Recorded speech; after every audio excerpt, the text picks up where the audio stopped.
Hello friends, welcome back to my channel. मैं हूं आपकी फ्रेंड वर्षा। फ्रेंड्स, आज की इस वीडियो में हम बीएड एंट्रेंस एग्जाम के कॉमर्स के प्रैक्टिस सेट के बारे में डिस्कस करेंगे। तो चलिए फ्रेंड्स, वीडियो को स्टार्ट करते हैं। लेकिन वीडियो को स्टार्ट करने से पहले प्लीज़ मेरे चैनल को सब्सक्राइब कर लीजिए, और अगर आपने चैनल को सब्सक्राइब कर लिया तो इस वीडियो को लाइक कीजिए और अपने फ्रेंड्स के साथ शेयर कीजिए। चलिए फ्रेंड्स, आज की इस वीडियो को स्टार्ट करते हैं। फर्स्ट क्वेश्चन है, profit prior to incorporation can be used. अब जो प्रॉफिट प्रायर टू इनकॉर्पोरेशन है वो कहाँ कहाँ यूज किया जाता है, हमें ये बताना है। ऑप्शंस हैं to writing off goodwill, in completing the capital losses, both A and B, और नन ऑफ द अबव। तो देखिए, जो प्रॉफिट प्रायर टू इनकॉर्पोरेशन होता है, ये हमारा जो भी प्रॉफिट्स होते हैं इनकॉर्पोरेशन के समय, वहाँ पर उनसे हम अपनी गुडविल को राइट ऑफ कर सकते हैं, अपने कैपिटल लॉसेस को राइट ऑफ कर सकते हैं, और साथ ही साथ जो भी हमारे प्रिलिमिनरी एक्सपेंसेस होते हैं हम उनको राइट ऑफ कर सकते हैं। तो देखिए, इसके अकॉर्डिंग हमारा जो ऑप्शन 1 है, to writing off goodwill, and second option is in completing the capital losses, ये दोनों ही करेक्ट हैं। हम अपने incorporation profit prior to incorporation जो होता है, हम उससे अपने ये चीजें राइट ऑफ कर सकते हैं। ठीक है, तो option C, both A and B, हमारा राइट आंसर हो जाएगा। याद रखिएगा, प्रिलिमिनरी एक्सपेंसेस भी हम इससे राइट ऑफ कर सकते हैं। नेक्स्ट क्वेश्चन है, profit prior to incorporation is credited to. अब जो प्रॉफिट प्रायर टू इनकॉर्पोरेशन है वो कहाँ क्रेडिट किया जाता है, किस अकाउंट के नाम से, वो हमें बताना है। Profit and loss account, journal reserve account, special reserve account, या फिर कैपिटल रिजर्व अकाउंट। तो देखिए, यहाँ पे क्रेडिट की बात की गई है।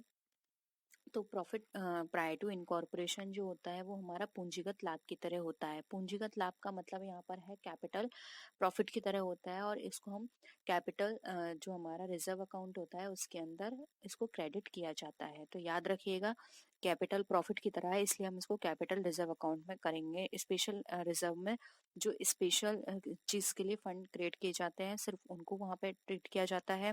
जर्नल रिजर्व में हम यहाँ पे प्रॉफिट प्रायर टू इनकॉर्पोरेशन को ट्रांसफर नहीं कर सकते हैं। एंड आपको प्रॉफिट एंड लॉस पता ही है, प्रॉफिट एंड लॉस अकाउंट में हम जितने भी हमारे प्रॉफिट एंड लॉस होते हैं, हमारे अगर हम बात करें इनडायरेक्ट एक्सपेंसेस की, तो वो यहाँ पर आते हैं। इसलिए यहाँ पे प्रॉफिट प्रायर टू इनकॉर्पोरेशन हमारा कैपिटल रिजर्व अकाउंट में ट्रीट किया जाता है एज अ क्रेडिट। ठीक है, नेक्स्ट क्वेश्चन पे आते हैं। Profit prior to incorporation can not be treated. अब प्रॉफिट प्रायर टू इनकॉर्पोरेशन जो है वो कहाँ पे ट्रीट नहीं किया जाएगा। By debiting it to profit and loss account, by opening a goodwill account with the loss of with the loss, and third option is by debiting it to the goodwill account when some price for goodwill is paid at the time of purchasing the business, या फिर by debiting it to suspense account. अब हमें इसमें से बताना है कि क्या नहीं हो सकता। तो यहाँ पे हमने प्रॉफिट प्रायर टू इनकॉर्पोरेशन की बात कर रहे हैं, जो लॉस होता है उसमें। तो देखिए, अगर हम प्रॉफिट इनकॉर्पोरेशन के समय हमारा जो लॉस होगा, हम उसको किस तरह ट्रीट नहीं कर सकते। तो देखिए, मैंने आपको बताया था कि इसको हम profit prior to incorporation, loss prior to incorporation, ये होते हैं, ये हम कभी भी P&L अकाउंट में ट्रांसफर नहीं करते हैं। इनको हम हमेशा जो भी इनसे रिलेटेड अकाउंट्स हैं, जैसे कि राइट ऑफ के लिए हम गुडविल अकाउंट यूज करते हैं, प्रिलिमिनरी एक्सपेंसेस, कैपिटल अकाउंट, ये सारे अकाउंट हम यहाँ पर यूज करते हैं। सस्पेंस अकाउंट हो गया, इनमें हम डेबिट कर सकते हैं, लेकिन हम इसको प्रॉफिट एंड लॉस अकाउंट से ट्रीट नहीं कर सकते हैं। इसलिए यहाँ पे यही पूछा गया है कि किससे नहीं कर सकते हैं। तो राइट आंसर हो जाएगा A, by debiting it to profit and loss account. ये यहाँ पर नहीं कर सकते, जबकि हम एक गुडविल अकाउंट को ओपन कर सकते हैं लॉस के साथ।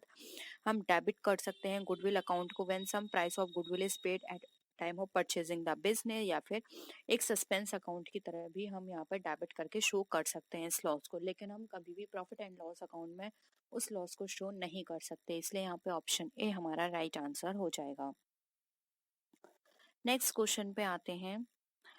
Amount set aside out of divisible profit and invested outside is known as. यानी कि हम यहाँ पर बात कर रहे हैं ऐसे अमाउंट की जो कि बाहर की राशि, अगर हम बात करें डिविजिबल प्रॉफिट के थ्रू है और बाहर निवेशित रूप में किया जाना है, यानी कि ऐसा जो कि डिविजिबल है प्रॉफिट हमारा, और जो इन्वेस्ट हम उसको बाहर कर सकते हैं, वो हमारा क्या कहलाता है, रिजर्व है, फंड है, कैपिटल रिजर्व है, या फिर हमारा वो सीक्रेट रिजर्व है। तो देखिए, यहाँ पर अगर हम बात करें इस तरह के हमारे फंड की, रिजर्व की, तो वो उसको हम किस टर्म से यहाँ पर यूज करेंगे, हमें यहाँ पर ये बताना है। तो देखिए यहाँ पर अगर हम जो टर्म लेंगे, जो भी हमारी डिविजिबल प्रॉफिट होगा, जो राशि अलग कर ली जाती है, तो वो हमारा क्या कहलाता है, वो हमारा कहलाता है यहाँ पर फंड। तो ऑप्शन बी यहाँ पे हमारा राइट आंसर हो जाएगा। इसको हम इस फंड को हम आगे कभी फर्दर कहीं हमें लगता है कि वहाँ पे हमें अच्छा प्रॉफिट मिल रहा है, अच्छा इंटरेस्ट मिल रहा है वहाँ से, तो हम वहाँ पर उसको इन्वेस्ट कर सकते हैं। तो वहाँ पे एक फंड बना दिया जाता है, जिससे कि बाद में कभी भी फ्यूचर में अगर हमें लगता है कि यहाँ से हमें अच्छा रिटर्न मिल सकता है, तो वहाँ पर हम उसको इन्वेस्ट कर सकते हैं, तो इसको फंड बोला जाता है। तो ऑप्शन बी जो है हमारा राइट आंसर हो जाएगा। रिजर्व जो होते हैं किसी पर्टिकुलर पर्पज से बनाए जाते हैं। कैपिटलिज्म में हम कैपिटल जितने भी हमारे प्रॉफिट्स होंगे वो ट्रांसफर किए जाते हैं। और सीक्रेट रिजर्व आपको पता ही है, किसी सीक्रेट पर्पज से बनाया जाता है, जिसमें हम ऐसे आइटम्स को इसमें ऐड करते हैं जो कि हम फ्यूचर में उनको शो नहीं कर सकते हैं अपने बैलेंस शीट के अंदर। तो वो सारी चीजें हमारी सीक्रेट रिजर्व के अंदर ट्रांसफर की जाती हैं। ठीक है, नेक्स्ट आते हैं, in holding companies dividend received out of profit of the subsidiary company must be।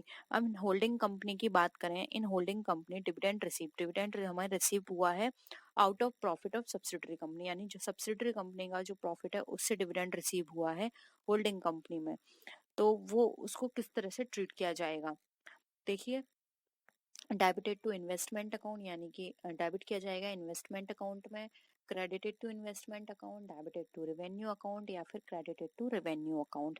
तो देखिए यहाँ पे होल्डिंग कंपनी के डिविडेंड रिसीव किया है उससे सब्सिडरी कंपनी के प्रॉफिट से, तो यहाँ पे जो भी हमारी कंपनी होगी, होल्डिंग कंपनी की जो सहायक कंपनी है, उससे इस तरह की अगर उसको उसके प्रॉफिट से उसको कोई पार्ट मिलता है, तो वो यहाँ पर हमारा एज अ क्रेडिट किया जाएगा रेवेन्यू अकाउंट के अंदर। तो ऑप्शन डी हमारा यहाँ पे राइट आंसर हो जाएगा, क्रेडिटेड टू रेवेन्यू अकाउंट।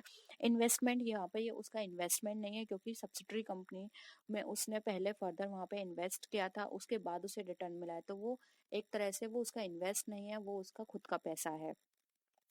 ऐसे ही ना ही क्रेडिटेड करेंगे ना ही डेबिट करेंगे, ये उसको क्या करेंगे, क्रेडिट कर देंगे रेवेन्यू अकाउंट, क्योंकि वहां से उसको वो रेवेन्यू जनरेट हुआ है। ठीक है, तो ऑप्शन डी यहाँ पे हमारा राइट आंसर हो जाएगा। नेक्स्ट क्वेश्चन पे आते हैं।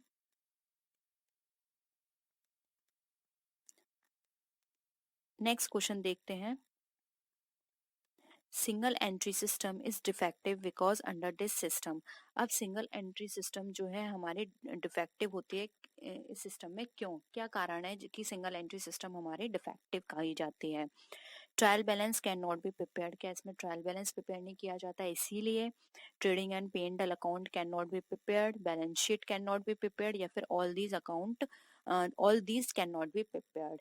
तो देखिए अगर हम बात करें सिंगल एंट्री सिस्टम की, तो आपको पता है कि सिंगल एंट्री सिस्टम में सबसे बड़ी बात क्या होती है कि इसमें जो एंट्रियां होती हैं वो सिंगल होती हैं, जबकि हमारे यहाँ जो कॉन्सेप्ट फॉलो किया जाता है, जो मेथड फॉलो किया जाता है, वो होता है हमारा डबल अकाउंटिंग सिस्टम या फिर डबल एंट्री सिस्टम, जिसके अंदर कोई भी आइटम हो उसकी एंट्रीज डबल साइड की जाती है, उसका डेबिट भी होता है और क्रेडिट भी होता है।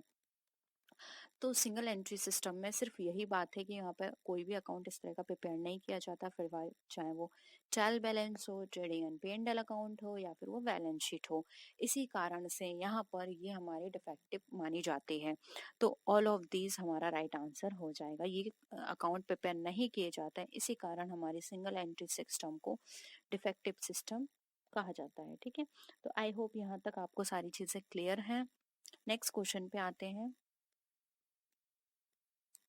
Del credere commission is paid to the agent for. अब जो हमारा डेल क्रेडियर कमीशन है, डेल क्रेडियर कमीशन आप समझते होंगे, इसको अभिकर्ता को प्रतिशोध कमीशन भी कहा जाता है। ये क्यों दिया जाता है, उसके हार्ड वर्क के लिए, मीटिंग इंसिडेंटल एक्सपेंस है, यानी कोई भी अचानक से कोई एक्सपेंस हो रहा है इसलिए, undertaking responsibility of payment from buyers, या फिर achieving targets of sales set by the principal. जो भी प्रिंसिपल द्वारा, जो प्रिंसिपल का मतलब यहाँ पर ये है कि जो भी उसने उसका प्रधान है या हेड है, उसने जो सेट किए हैं वहां पर टारगेट बनाया है, वो अचीव करने पर उसके लिए दिया जाता है। तो क्या पर्पस है कि डेल क्रेडियर कमीशन उसके एजेंट को दिया जा रहा है। तो देखिए अगर हम डेल क्रेडियर कमीशन की बात करें तो डेल क्रेडियर कमीशन में ये इसलिए दिया जाता है कि जो भी रेस्पॉन्सिबिलिटीज हैं वो उसको ले ले, इसलिए डेल क्रेडियर कमीशन उसके एजेंट को दिया जाता है। तो यहाँ पे ऑप्शन सी हमारा राइट आंसर हो जाएगा, undertaking responsibility of payment from buyers. अब बायर से पेमेंट की पूरी रेस्पॉन्सिबिलिटी यहाँ पे एजेंट की है कि पेमेंट टाइमली आ रहा है या नहीं, ये सिर्फ एजेंट को देखना है। इससे जो भी प्रिंसिपल है या फिर जो हेड है या जो जिसका वो सामान है, जिसने उस एजेंट को रखा है, उसकी कोई वहां पर रेस्पॉन्सिबिलिटी नहीं होगी। पूरी रेस्पॉन्सिबिलिटी किसके ऊपर आ गई? एजेंट के ऊपर। इसलिए एजेंट को ये एक्स्ट्रा कमीशन दिया जाता है जिसको डेल क्रेडियर कमीशन कहा जाता है। मेन पर्पज इसका यही होता है कि प्रिंसिपल जो है वो इस जो भी रिस्क है उससे बिल्कुल फ्री हो जाए, उसको इस बात की कोई टेंशन ना हो कि पेमेंट टाइमली आ रहा है या नहीं। ये सारा काम देखना फिर एजेंट का काम हो जाएगा। ठीक है, तो यहाँ पे हमारा राइट आंसर क्या हो जाएगा? Option C. ठीक है, आई होप ये भी क्वेश्चन आपको क्लियर है, undertaking responsibility of payment from buyers. ठीक है, नेक्स्ट क्वेश्चन पे आते हैं। When company reserves part of its capital to be called up at the time of winding up, it is known as। अब हमें बताना है कि एक कंपनी है जिसकी जो उसकी कैपिटल है वो उसने वाइंड अप के लिए सुरक्षित करके रखी है कि वाइंड अप में इसका एक पार्ट हम अपनी कैपिटल का तब यूज करेंगे, तो उसको क्या कहेंगे? Reserve capital, capital reserve, uncalled capital या फिर सब्सक्राइब्ड कैपिटल। तो देखिए अगर हम कोई भी कंपनी है वो अपने अपनी कैपिटल के कुछ पार्ट को फ्यूचर के लिए रखती है कि वो वाइंडिंग अप पे हमें यूज करना है, तो उसको बोलते हैं हम कैपिटल, रिजर्व कैपिटल। ठीक है, तो ऑप्शन ए यहाँ पे हमारा राइट आंसर हो जाएगा। कैपिटल रिजर्व मैंने आपको बता दिया है। कैपिटल रिजर्व जो होता है वो हमारे जितने भी अगर हम बात करें जो एक्सपेंसेस होते हैं, कैपिटल लॉसेस होते हैं, उनके लिए बनाया जाता है capital reserve. Uncalled up capital हमारा ये हमारे फ्यूचर के लिए ना होके, अनकॉल्ड अप कैपिटल उस कैपिटल को बोलते हैं जो अभी तक हमने मांगी नहीं है, लेकिन इसका ये पर्पस नहीं होता कि हम इसको फ्यूचर के लिए रखेंगे। ठीक है, और सब्सक्राइब कैपिटल वो होती है जिसको हमने सब्सक्राइब कर लिया है। ठीक है, तो यहाँ पे फ्यूचर के लिए जो रखा जाता है वाइंडिंग अप के पर्पस से, वो होता है हमारा रिजर्व कैपिटल। तो आई होप ये भी क्वेश्चन आपको क्लियर है। ऑप्शन ए यहाँ पे हमारा राइट आंसर हो जाएगा। नेक्स्ट क्वेश्चन पे आते हैं। Over capitalisation can be redeem. अब ओवर कैपिटलाइजेशन जो होती है वो हमारी रिडीम की जाती है कब? Bye increasing the rate of interest on debenture, या फिर इसका मतलब यहाँ पर यह है कि जो भी हमारे डिवेंचर्स हैं उन पर जो रेट इंटरेस्ट दी जा रही है उनकी रेट इंक्रीज करके, बाय रिडेम्पशन ऑफ डिवेंचर यानी डिवेंचर को रिडीम करके, by issuing of bonus share को इश्यू करके, या फिर by increasing the number of shares यानी कि जो नंबर ऑफ शेयर्स हैं उनको इंक्रीज करके। तो ओवर कैपिटलाइजेशन हम कैसे करेंगे? तो देखिए ओवर कैपिटलाइजेशन की यहाँ पर अगर हम बात करें तो यहाँ पे जो ऑप्शन के अकॉर्डिंग देखें, देखिए number by increasing the number of shares भले ही हम इनको इंक्रीज कर दें लेकिन हमारी कैपिटल उतनी ही रहनी है, तो ये ऑप्शन तो हमारा कट गया। Bye issue of bonus share से क्या होगा? कैपिटलाइजेशन, ओवर कैपिटलाइजेशन नहीं होगा। यहाँ पर क्या होगा? बोनस शेयर आपको पता है क्यों दिए जाते हैं? बोनस शेयर्स दिए जाते हैं लिक्विडिटी को अपने बचाने के लिए। ठीक है, तो ये भी ऑप्शन यहाँ पे कट गया। Bye increasing the rate of interest on debentures, अब यहाँ पर आप डिवेंचर्स पे इंक्रीज कर देंगे इंटरेस्ट, तो ये इससे ओवर कैपिटलाइजेशन नहीं होगा हमारा, तो ये भी ऑप्शन हमारा कट गया। राइट आंसर आएगा B, by redemption of debentures. अब हम डिवेंचर्स को रिडीम करा देंगे तो वहां पर हमारा ओवर कैपिटलाइजेशन हो जाएगा, इसलिए यहाँ पे ऑप्शन बी हमारा राइट आंसर है। आई होप ये भी क्वेश्चन आपको क्लियर है। नेक्स्ट आते हैं प्लॉइंग बैक ऑफ प्रॉफिट पर। अब देखिए प्लॉइंग बैक ऑफ प्रॉफिट का मतलब क्या होता है हमें ये बताना है। ऑप्शंस हैं dividend declared but not claim by shareholders. Second option है non declaration of dividend in any year, यानी कि कोई डिक्लेरेशन नहीं किया है डिविडेंड का। Profit earn from illegal sources and employed in business. Fourth option है retaining the earnings of business for future expansion programme. अब देखिए यहाँ पे प्लॉइंग बैक ऑफ प्रॉफिट की बात की जा रही है, तो प्लॉइंग बैक ऑफ प्रॉफिट की यहाँ पे बात करें तो यहाँ पर फर्स्ट ऑप्शन क्या बोल रहा है? Dividend declared but not claim by share holders. तो इससे प्लॉइंग बैक का हमारा कोई मतलब नहीं निकल रहा है। यहाँ पर तो सीधे सीधे ये बताया जा रहा है कि डिविडेंड डिक्लेयर कर दिया लेकिन शेयर होल्डर्स ने नहीं लिया है। ठीक है। सेकंड ऑप्शन में बता रहा है कि उन्होंने कोई डिक्लेयर ही नहीं करा अपना डिविडेंड किसी साल, तो ये भी यहाँ पर प्लॉइंग बैक की बात नहीं कर रहा है। नेक्स्ट है profit earn from illegal source से, उसने इलीगल सोर्स से अर्न किया और उसको एम्प्लॉय कर दिया बिजनेस में, तो इससे भी हमारा प्लॉइंग बैक नहीं निकाला। प्लॉइंग बैक का मेन मतलब यहाँ पर होता है कि फ्यूचर के एक्सपेंशन के लिए हम अपने जो अमाउंट है, अपना जो प्रॉफिट है, उसको हम बचा कर रखें कि हमें फ्यूचर में अपने बिजनेस को इतना एक्सपेंड करना है, इतना अपना बिजनेस बढ़ाना है, इसके लिए हमें पैसे चाहिए, तो हम अभी से उस पैसे को बचा के रखें। इसको बोला जाता है प्लॉइंग बैक ऑफ प्रॉफिट, यानी कि लाभ को बचाकर चलना, लाभों का पुनर्विनियोजन करना, ये हमारा प्लॉइंग बैक ऑफ प्रॉफिट कहलाता है। इसलिए यहाँ पे ऑप्शन डी राइट आंसर होगा, रिटेनिंग द अर्निंग्स और business for future expansion program, यानी कि फ्यूचर के एक्सपेंशन प्रोग्राम के लिए अपने जो भी अर्निंग्स हैं उसको रिटेन करके रखना, बचा के रखना। ठीक है, तो आई होप ये डी ऑप्शन भी आपको क्लियर है। प्लॉइंग बैक ऑफ प्रॉफिट का मतलब ये बहुत पूछा जाता है, प्लॉइंग ऑफ प्रॉफिट, तो आप इसको अच्छे से समझ लीजिए। नेक्स्ट क्वेश्चन पे आते हैं। Receipt and payment account is a summary. अब जो रिसिप्ट एंड पेमेंट अकाउंट है वो किस चीज की समरी है, आपको ये बतानी है। इनकम एंड एक्सपेंडिचर अकाउंट की, कैश बुक की, बैलेंस शीट की, या फिर बैंक अकाउंट की। तो देखिए रिसिप्ट एंड पेमेंट अकाउंट की यहाँ पे समरी की बात करें तो ये यहाँ पर हमारी किसको बताती है, कैश को। क्योंकि रिसिप्ट एंड पेमेंट अकाउंट में आपको पता है इसके अंदर ये देखते हैं, रिसिप्ट का मतलब है कि आपने कितना कैश रिसीव किया, पेमेंट का मतलब है आपने कितना पेमेंट किया, तो ये कैश बुक की समरी को बताती है। इनकम एंड एक्सपेंडिचर आप सबको पता ही है कि income and expenditure account prepare किया जाता है नॉन प्रॉफिट ऑर्गेनाइजेशन के द्वारा, जिसके अंदर ये देखते हैं कि कितने उनके पास इनकम आई। इनकम इन द सेंस जो सब्सक्रिप्शन उनने रिसीव किया या फिर जो भी फीस उनने ली वो कितनी आई, और कितना उनका एक्सपेंडिचर हुआ। बैलेंस शीट आपको पता है प्रॉफिट ऑर्गेनाइजेशंस बनाते हैं, और इसके अंदर ये देखा जाता है कि हमारी फाइनेंशियल पोजीशन कितनी है। बैंक अकाउंट आपको पता है, बैंक अकाउंट के अंदर हम बैंक से रिलेटेड सारे ट्रांजेक्शन्स को इंक्लूड करते हैं। तो यहाँ पे ऑप्शन बी कैश बुक हमारा राइट आंसर हो जाएगा। ये हमारी समरी कैश बुक की समरी होती है, जिसके हम इजीली पता कर सकते हैं कितना हमने रिसीव किया कैश और कितना हमने पेमेंट किया। ठीक है, तो आई होप ये भी आपको क्लियर है। नेक्स्ट है state which of the following statement is not correct. हमें बताना है इसमें से कौन सा स्टेटमेंट जो है वो हमारा करेक्ट नहीं है। फर्स्ट है bonus share can not be issued except out of company's profit, यानी कि बोनस शेयर्स इशू नहीं किए जा सकते अगर हम कंपनी प्रॉफिट को छोड़कर और अपने अर्निंग्स की में बात करें तो। Bonus share can be issued either at par or at premium. Only fully paid up bonus shares can be issued out of capital retention reserve. Fourth option है हमारा bonus can be utilised for making partly paid up shares as fully paid up. तो देखिए यहाँ पे bonus shares की बात की जा रही है, जिसमें हमें बताना है कि कौन सा स्टेटमेंट सही नहीं है। तो देखिए हम यहाँ पर बात करते हैं फोर्थ ऑप्शन से, तो देखिए हम बोनस शेयर को यूटिलाइज कर सकते हैं अपने पार्टली से फुल्ली में, ये बिल्कुल करेक्ट है।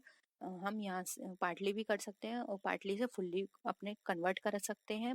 और ये भी हमारा बिल्कुल सही है कि वो जो fully paid up bonus shares हैं वो हमारे इश्यू किए जाते हैं आउट ऑफ कैपिटल से, ये भी करेक्ट है। क्योंकि इसका मेन पर्पस क्या होता है, लिक्विडिटी ना देना, तो वहां पर उस पर्पस में जो हमें अपने शेयर होल्डर्स को डिविडेंड देना होता है, तो उसकी जगह हम क्या करते हैं कि डिविडेंड देंगे, हमारे पास से कैश जाएगा, उसके बदले में हम उनको बोनस शेयर्स इशू कर देते हैं। ठीक है, तो ये भी करेक्ट है। सी बी ऑप्शन है हमारा bonus share can be issued at par और एट प्रीमियम, ये भी करेक्ट है। बोनस शेयर्स हमारे एट प्रीमियम और एट पार दोनों पे इशू किए जा सकते हैं।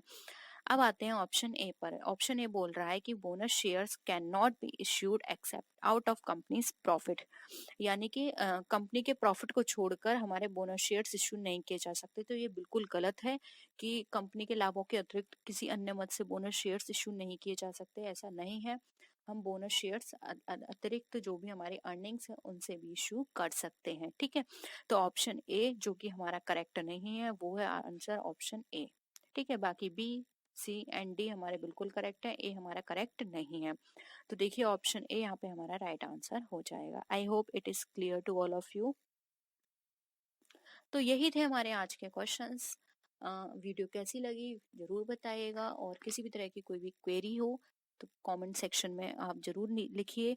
किसी पर्टिकुलर टॉपिक पे वीडियो चाहते हैं तो प्लीज़ ज़रूर बताइएगा, अपने फ्रेंड्स के साथ शेयर ज़रूर कीजिए, और चैनल को सब्सक्राइब नहीं किया तो प्लीज़ चैनल को सब्सक्राइब भी कर लीजिएगा। तो नेक्स्ट वीडियो में फिर मिलते हैं आपसे और विच वीडियोस के साथ। तब तक के लिए टेक केयर, बाय बाय।